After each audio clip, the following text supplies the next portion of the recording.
প্রতিদিন ঘুম ভাঙে ডাস্টবিনের গন্ধে, নাকি অফিস যাওয়ার পথে হোঁচট খেতে হয় ময়লার স্তূপে?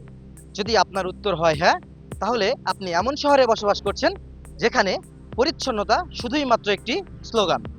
দর্শক, কুরাইশ নিউজের নিয়মিত আয়োজন জনদুর্ভোগে আপনাদের সাথে আছি আমি শহীদুল ইসলাম শুভ্র।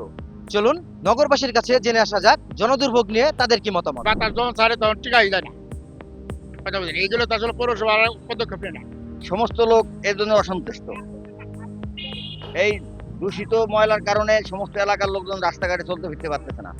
এই জন্য এইটা সংস্কার করে এটা বাইপাস সড়কে নিয়ে যাওয়া দরকার, একেবারে এমার্জেন্সি। সিটি কর্পোরেশন এটা যদি না ফেলে তাহলে পাবলিক আমরা কি করবো বলেন?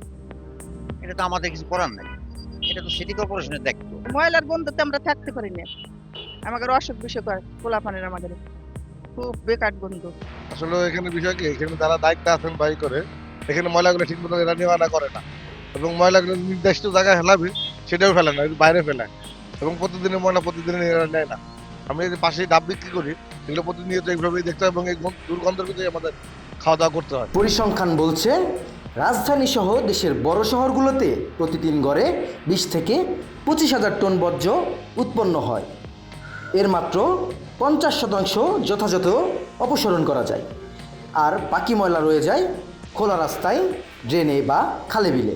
ময়লা ও দুর্গন্ধ থেকে মুক্তি চায় ফরিদপুরের সাধারণ মানুষ, এমনটাই জানিয়েছেন ফরিদপুরের সাধারণ জনতা। এতক্ষণ আপনাদের সাথে ছিলাম শহীদুল ইসলাম শুভ্র, কুরাইশ নিউজ, ফরিদপুর।